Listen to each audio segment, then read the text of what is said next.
Et c'est parti pour cette vidéo d'entrée-sortie du mois de mai 2025. La vidéo où je vous présente les jeux que j'ai achetés, les jeux que je compte vendre pendant ce mois. À chaque fois en vous expliquant pourquoi j'ai acheté tel ou tel jeu et pourquoi je vends tel ou tel autre. Ce mois-ci, au niveau des achats, il y a quasiment que des jeux simples et faciles d'accès, que des jeux familiaux, pas du tout de jeux experts. Donc voilà, ça arrive des fois.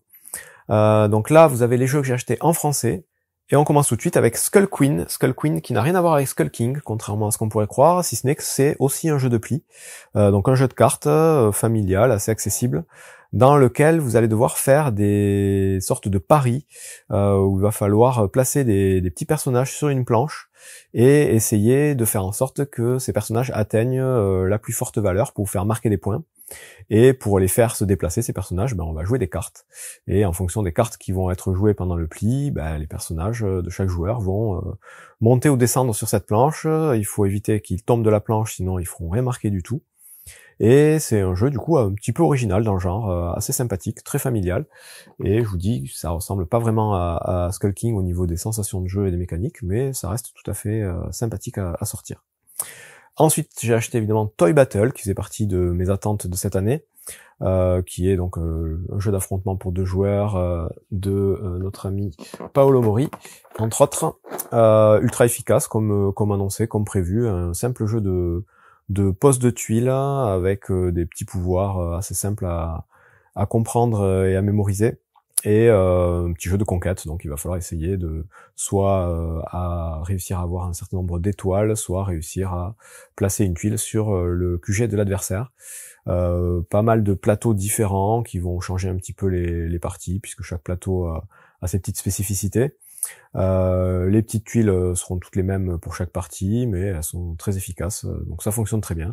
C'est très familial, ça se joue aussi bien avec des enfants que des adultes, ça peut être assez stratégique, même s'il y a quand même une grosse part d'aléatoire. Donc un bon petit jeu, peut-être pas aussi génial que ce que certains ont l'air de dire, mais tout à fait satisfaisant, et en tout cas c'est ce que je pensais en achetant la boîte. Ensuite, l'île des maudits. Donc l'île des maudits, c'est un jeu de mots et d'association d'idées, donc un genre que j'aime beaucoup. Si vous suivez la chaîne, j'ai déjà fait plein de vidéos sur des jeux de ce genre, et celui-là ne fait pas exception, ça fonctionne très bien. Beaucoup le comparent à Codenames, beaucoup disent qu'ils préfèrent Codenames. Mais moi j'ai trouvé ça assez sympathique. Ils ont thématisé ça, une espèce de chasse au trésor. Mais le principe c'est toujours de dire des mots pour essayer d'orienter ses coéquipiers sur une petite île et essayer de ramasser des trésors, donc d'aller dans une direction plutôt qu'une autre. Donc quelques petites règles, rien de trop compliqué. Ça peut se jouer en coopératif, ça peut se jouer en compétitif. Dans les deux cas, j'ai trouvé ça intéressant, donc une bonne pioche pour ceux qui aiment les jeux de mots et d'association d'idées. C'est quand même un jeu à essayer. Ensuite, j'ai récupéré Streets of Tokyo, l'alchimie du jeu, donc le petit salon de jeu, le gros salon même de jeux de société qui a eu lieu début mai à Toulouse. Un peu en exclusivité parce que le jeu sort un peu plus tard dans l'année. Et là, c'est un jeu de dessin. Et là encore, les jeux de dessin, j'aime bien. Donc, je voulais tester celui-là. Je l'ai pas encore testé, mais ça a l'air original. En gros, on va avoir des cartes de quartiers du Japon, de Tokyo, je pense, vu le nom. Et il va falloir dessiner des choses, donc qui sont indiquées sur des cartes, en utilisant uniquement le tracé des rues de ces quartiers. Donc, je sais pas ce que ça va donner, honnêtement, mais je trouvais le principe un peu rigolo, un peu original. Donc, je teste ça. Je vous en reparle éventuellement. Ensuite, j'ai pris Astérix et compagnie. Donc celui-là, je l'avais testé au dernier festival du jeu de Cannes. J'avais trouvé que c'était une bonne surprise. Donc j'aime bien les BD Astérix. Mais même sans aimer, je pense que c'est un bon jeu familial. Un petit jeu de cartes assez méchant. On va faire que s'attaquer et essayer de se voler des BD, justement. Le but du jeu, c'est d'avoir le plus de points. Et chaque BD vaut 15 points. Et pour ça, on va jouer des cartes, soit des Romains, soit des Gaulois, soit des personnages neutres, qui ont chacun des capacités. On a des petits jetons de pouvoir. Et voilà, c'est un simple petit jeu de cartes d'affrontement de 2 à 4 qui se joue assez vite, avec des règles pas trop compliquées. Donc un bon petit jeu familial avec toutes les illustrations qu'on aime bien. Ensuite, un des derniers achetés, c'est Catwood. Catwood qui est sorti toute fin de mai. Que j'ai acheté un petit peu par hasard, un petit jeu avec des chats, avec des illustrations assez rigolotes.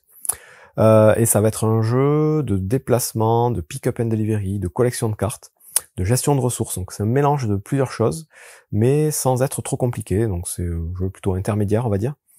où on va avoir donc un petit quartier avec des petits bâtiments dessus, et on va devoir se trimballer notre petit chat de bâtiment en bâtiment pour essayer de récolter des ressources, marquer notre territoire, collectionner des cartes. Je trouvais ça très efficace. Il y a une petite extension qui est vendue en parallèle, qui apporte pas mal de petits modules pour enrichir un petit peu le jeu de base. Pour moi, c'était plutôt une bonne surprise. Ensuite, Color World. Encore une fois, un jeu de mots. Encore une fois, j'aime beaucoup ça. Donc celui-là, pareil, je l'ai déjà testé. Je l'ai testé à Cannes. Donc j'ai pris ma petite boîte pour pouvoir y jouer un peu plus. Ultra efficace. On va avoir des lettres sur des petites plaques en couleur, et il va falloir créer des mots pour faire en sorte que les lettres arrivent sur les mêmes cases, sur les mêmes couleurs, pour marquer des points bonus.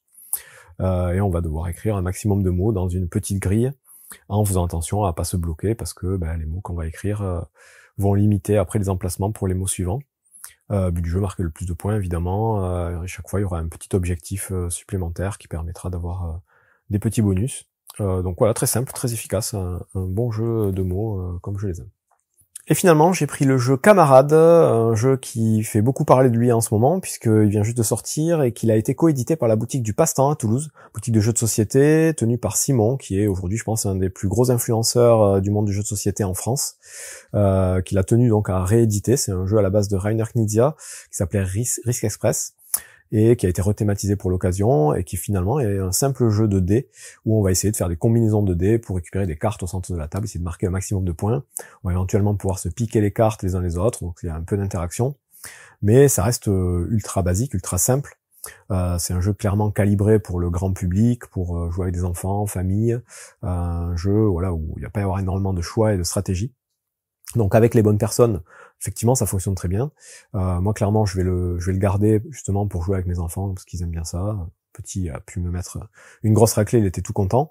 Donc voilà, ça reste rigolo, mais personnellement, voilà, je préfère quand même les jeux où il y a un peu plus de contrôle, un peu plus de choix. Et j'ai clairement beaucoup d'autres jeux de dés que je préfère à celui-là.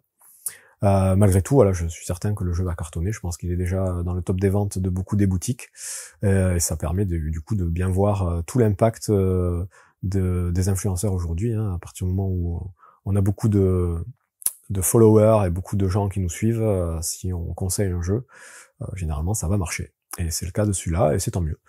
Donc voilà pour ce petit jeu de dés. Et ce même mois, j'ai aussi testé un autre jeu de dés dont je vais parler juste après. Que personnellement, je trouve plus intéressant, parce qu'il y a un peu plus de choses qui se passent, un peu plus de choix, de possibilités. Je vous en parle juste après.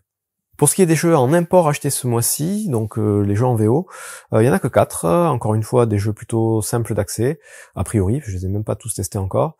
Le premier c'est En route, A Stroll and Ride Game, donc c'est un jeu à cocher encore, donc il y en a de moins en moins, mais j'aime toujours ça, donc même si la mode est passée, je continue à m'y intéresser quand il y en a un nouveau qui sort.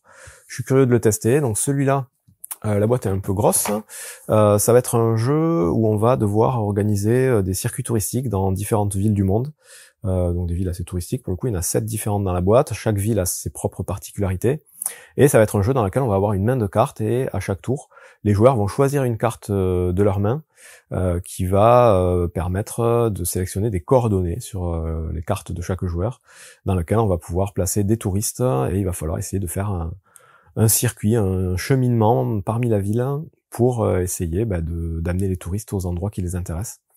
Mécanique voilà, un petit peu originale dans le genre. Pour l'instant, j'ai joué que avec la ville de base, j'ai pas encore testé donc toutes les autres villes pour voir un petit peu les spécificités, mais j'ai trouvé ça plutôt intéressant. Je pense que je ferai la vidéo règle bientôt pour ceux que ça intéresse encore, les jeux à cocher. Ensuite, j'ai pris Nebula, et là, je vais pas pouvoir vous dire grand-chose parce que j'en sais pas beaucoup plus, si ce n'est que j'ai vu des bons avis. Simple jeu, j'ai l'impression de placement, de collection de pions, donc sur un thème de galaxie, avec des petites cartes, des petits objectifs. Honnêtement, voilà, je me suis juste fié à la réputation du jeu qui avait l'air pas trop mal, et j'ai pas encore testé, donc là encore, si ça vaut le coup, je vous en reparlerai. Et un peu dans le même esprit, j'ai pris Super Boss Monster. Donc Boss Monster, c'est une gamme de jeux. Il y a des boîtes qui sont sorties en France, je crois, il y a quelque temps. C'est tout un univers que je ne connaissais pas jusqu'à maintenant. Celui-là, je vous avoue, je l'ai pris uniquement pour le packaging de la boîte, qui est, pour ceux qui connaissent, une sorte de copie de boîte de jeux de Super Nintendo de l'époque. Ça m'a bien fait marrer. Et en allant voir d'un peu plus près ce que c'était, j'ai vu qu'il y avait des très bons avis aussi. C'est une version améliorée, on va dire, du concept de Boss Monster original, dans lequel ils ont rajouté en plus un mode solo qui apparemment est intéressant. Et le principe du jeu, ça va être d'essayer de construire une sorte de donjon pour réussir à battre les héros. Donc on est voilà des méchants et on va essayer de construire le donjon le plus dangereux. Donc dans le principe, ça fait beaucoup penser à Stone Pines Architects, où on doit aussi drafter des cartes pour construire un donjon. Ça a l'air d'être un peu la même chose. Pour l'instant, j'ai pas encore lu les règles, mais là encore, voilà, les avis et puis je vous dis le packaging m'ont convaincu de tenter l'aventure. Et enfin, le dernier jeu acheté en import, j'ai oublié la boîte mais je vous mets l'image, c'est Emerald Skulls, donc je vous en ai parlé en parlant de Camarade tout à l'heure. C'est un jeu de dés encore, qui est vraiment dans la même gamme que Camarade, un jeu de hasard où on va essayer de faire des combinaisons de dés pour marquer un maximum de points. Sauf que là, il va y avoir aussi un principe de pari.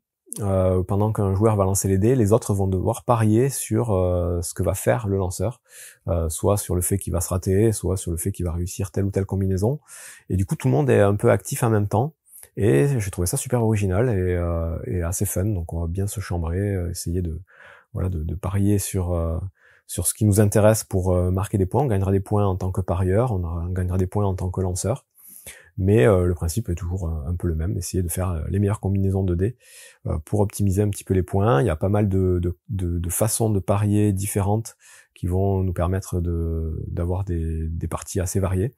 Ça se joue jusqu'à 6, il y a même un mode solo qui fonctionne pas trop mal. Donc une très bonne surprise en jeu de dés, c'est vraiment une bonne pioche pour moi.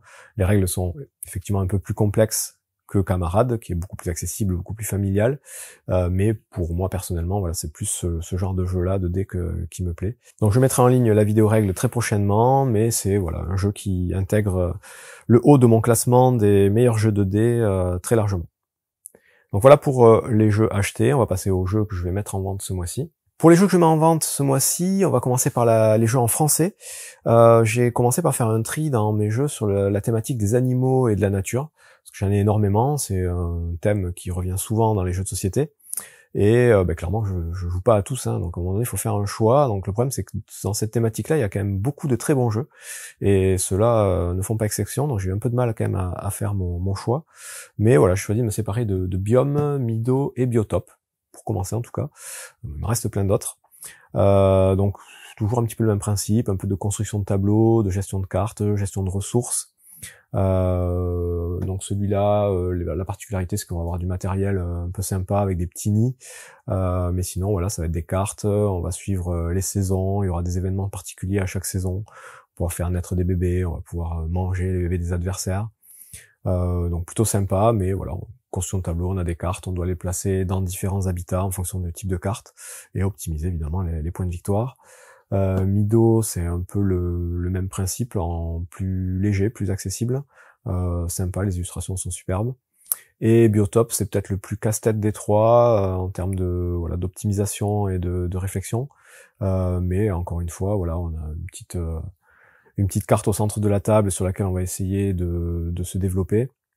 Mais on a surtout voilà un petit tableau devant nous où on va poser des cartes avec des ressources pour activer différents pouvoirs, essayer voilà d'optimiser tout ça. Donc des jeux qui se ressemblent plus ou moins, que ce soit au niveau de la difficulté, de la durée de partie et du thème. Donc voilà, ceux-là j'ai décidé de m'en séparer. J'en ai gardé tout un tas d'autres qui m'intéressent un peu plus. Duo ensuite, un petit jeu pour 2 à 6 joueurs d'association d'idées, qui lui pour moi fait doublon avec Qui perd gagne notamment, entre autres. C'est quand même un thème qui revient assez souvent, Qui perd gagne ou Qui pourquoi aussi, que je préfère. Donc voilà, je préfère Qui perd gagne, je préfère Qui pourquoi, donc celui-là je m'en sépare, mais ça reste tout à fait efficace, un jeu tout à fait familial où il va falloir chacun dans son côté essayer d'associer différentes images et essayer d'avoir le plus d'associations en commun avec les autres joueurs. Classique, efficace, mais je vous dis, j'ai déjà d'autres jeux sur ce même thème. Ensuite, Shaman. Shaman, c'est un jeu de pli avec un principe de rôle caché où on va avoir à chaque fois 1 ou 2 traîtres qui vont avoir du coup une autre façon de gagner. Donc il y aura deux façons de gagner dans le jeu. Un jeu assez abstrait, assez étonnant, donc assez différent des autres jeux de pli que j'ai pu tester, mais un jeu que j'ai pas beaucoup aimé. Donc voilà, ça arrive. Celui-là, j'ai pas réussi à accrocher, je trouvais ça trop hasardeux, je sais pas, il manquait quelque chose. Donc je m'en sépare. Master World, là aussi, un jeu d'association d'idées, un jeu de mots. Là, j'en ai aussi énormément, et celui-là, c'est celui qui sort le moins. Donc je m'en sépare, tout simplement. Pareil, il est intéressant, hein, il marche plutôt bien, mais j'ai d'autres jeux que je préfère dans cette catégorie-là. Et enfin, je me sépare de Voyageurs du Tigre du Sud, après m'être séparé d'Inventeurs du Tigre du Sud le mois précédent, parce que je me suis rendu compte qu'au final, toute cette gamme-là des Tigres du Sud, même si j'ai pas testé Érudit, j'accroche pas tant que ça en fait. Je reconnais toutes les qualités du jeu, hein, c'est à chaque fois ultra riche, très bien calibré, enfin en tant que jeu expert, c'est vraiment du bon boulot. Mais c'est pas les jeux que je préfère. Il y a beaucoup d'autres jeux experts, d'autres mécanismes que j'aime mieux. Là, il y a peut-être trop de choses imbriquées, trop de choses à penser. C'est un peu too much pour moi, donc voilà. Les Tigres du Sud, j'ai pas accroché plus que ça, donc je me débarrasse de celui-ci. Et pour finir, 5 jeux que je mets en vente en VO, tous en anglais. Et pour commencer, donc le jeu Donut Shop. Donut Shop, c'est un jeu qui sans doute pas très connu en France. Ça se joue de 2 à 4 à partir de 8 ans, des parties de 20 30 minutes à peu près. Et c'est un jeu très familial de pose de tuiles où on va essayer de faire coïncider des petits donuts pour marquer un maximum de points en faisant donc des petits groupes de donuts identiques. Il y aura des petites cartes qui vont nous permettre d'avoir aussi des bonus en fonction du type de donut. Donc le matériel est plutôt chouette, hein. On a un petit présentoir, les tuiles sont bien épaisses, tout ce qu'on veut. Mais voilà, c'est un jeu peut-être un peu trop simple pour la taille de la boîte. J'ai fait pas mal de parties, j'ai bien aimé, les enfants aiment beaucoup aussi. Mais voilà, j'y joue plus, donc je m'en sépare. Ensuite, je vends Dragon Keepers. Dragon Keepers, c'est tout simplement la version anglaise de Dragardien en français. Donc le jeu est sorti aussi en France depuis. C'est un petit jeu de cartes et de collection où on va essayer d'élever des bébés dragons en ayant voilà des collections de cartes de couleurs différentes qui vont nous permettre de gagner des morceaux d'amulettes, des petits œufs de dragon, différentes choses. Et ça repose sur un petit principe assez original de livret avec 2 pages à chaque fois. Une page qui va indiquer le nombre de dragons qu'on doit poser à son tour et l'autre la couleur des dragons. Donc voilà, c'est assez original au niveau des mécaniques. J'ai fait quelques parties, j'ai trouvé ça sympa. Mais voilà, maintenant j'y joue plus, ça fait un petit moment qu'il prend la poussière, donc je le mets en vente. Ensuite, Jewels for the Emperor Penguin. Celui-là, il doit pas être très connu en France. C'est un jeu qui est sorti, je crois, qu'aux États-Unis. Ça se joue de 2 à 5 pour des parties de 30 à 45 minutes. À partir de 9 ans. C'est un jeu qui va rappeler un petit peu Splendor dans le principe, puisque le but ça va être de collectionner des petites gemmes pour essayer de confectionner des bijoux pour l'empereur pingouin. Et la grosse différence avec Splendor, c'est que pour récolter ces gemmes, on va avoir un principe de déplacement sur une espèce de cascade gelée. Assez malin, avec des pingouins numérotés à chaque fois avec des valeurs différentes, qui vont pouvoir se pousser les uns les autres pour essayer de récupérer un maximum de gemmes de façon un peu différente. Donc en jeu familial, je trouvais ça plutôt sympa, vraiment, un bon petit jeu. J'ai fait aussi quelques parties, ça a bien marché, mais clairement j'ai maintenant d'autres jeux qui passent devant, donc je le mets aussi en vente. Ensuite, je vends la version anglaise de Agent Avenue, qui est depuis sortie aussi en France, qui est un jeu pour 2 joueurs exclusivement. Je crois que ça peut se jouer aussi en équipe de jusqu'à 4, mais j'ai jamais essayé. C'est un petit jeu où on va présenter des cartes à son adversaire en ayant à chaque fois des cartes cachées, des cartes visibles. Et l'adversaire va devoir choisir le tas qu'il va prendre, puis nous on prend l'autre, et en fonction des cartes qu'on va choisir, on va pouvoir faire avancer ou reculer notre personnage sur un petit tableau circulaire. Le but du jeu, c'est de réussir à rattraper le pion de l'autre. Donc c'est un mécanisme assez bête, mais c'est assez efficace. Il y a aussi des petites cartes événements qui sont une variante un peu avancée, mais qui sont plutôt conseillées si vous voulez rendre le jeu un peu plus intéressant.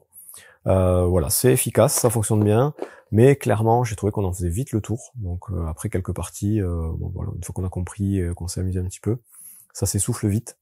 Donc voilà, j'y jouerai clairement plus, donc je le mets en vente. Et enfin, le dernier, aussitôt arrivé, aussitôt reparti, il est toujours sous blister, c'est Trailblazer The Arizona Trail. C'est un jeu que j'avais précommandé il y a très longtemps et qui est arrivé ce mois-ci. Je l'avais précommandé parce que j'avais vu les avis sur le précédent, donc il y avait un Trailblazer John Muir Trail, je sais pas ce que ça s'appelait, qui avait des bons avis, un jeu sur la nature, hein, sur voilà, on va faire des randonnées, on va explorer un petit peu la faune, la flore de différents endroits. Ça avait l'air chouette, et je me suis dit, bah là c'est le 2, donc ça sera peut-être meilleur, et en fait, pas vraiment, en tout cas de ce que j'ai pu lire. J'ai l'impression que le premier reste mieux, et surtout, j'ai lu des avis, le pire avis que je puisse lire sur un jeu de société, beaucoup disaient que c'était un jeu qui était beaucoup trop long pour ce que ça proposait. Et ça pour moi c'est rédhibitoire, les jeux qui sont trop longs, c'est pas pour moi, je préfère les jeux efficace. Donc là, s'il y en a beaucoup qui disent ça, c'est que ça doit être à peu près vrai. Après, je pense que le jeu a beaucoup de qualité, hein. Déjà en termes de matériel, ça a l'air super chouette. Quand je regarde le plateau, je me dis que ça pourrait être cool. Mais voilà, j'ai pas tant de temps à investir. Sur la boîte, il est marqué de 40 à 150 minutes. Généralement, quand on marque ça sur la boîte, c'est que ça doit durer à peu près 3h30 la partie. Donc tant pis, je le teste pas, je le remets en vente de suite. Je pense que j'aurai pas le temps de m'y investir. Et c'est tout pour cette vidéo d'entrée-sortie de mai 2025. Donc ce que je retiendrai de ce mois-ci, c'est peut-être Emerald Skulls, qui était une bonne surprise au niveau des jeux de dés. Après bon, il y a Toy Battle qui est très bien aussi, mais ça je le savais déjà avant même de l'acheter. Globalement, quasiment que des bons jeux achetés, j'ai l'impression. J'ai pas encore testé donc Super Boss Monsters et Nebula, mais voilà, ça peut être aussi des très bonnes surprises, j'espère en tout cas. Au niveau des ventes, donc c'est assez varié, hein. Voilà, il y a des gros jeux, il y a des petits jeux, il y a un peu tout. Ça commence à être un peu compliqué de trouver les jeux à vendre dans ma ludothèque. Je commence à avoir bien épuré, mais bon, il faut que je continue parce que j'ai toujours énormément de jeux, beaucoup trop. Donc voilà, suite au prochain épisode en juin. Bon jeu.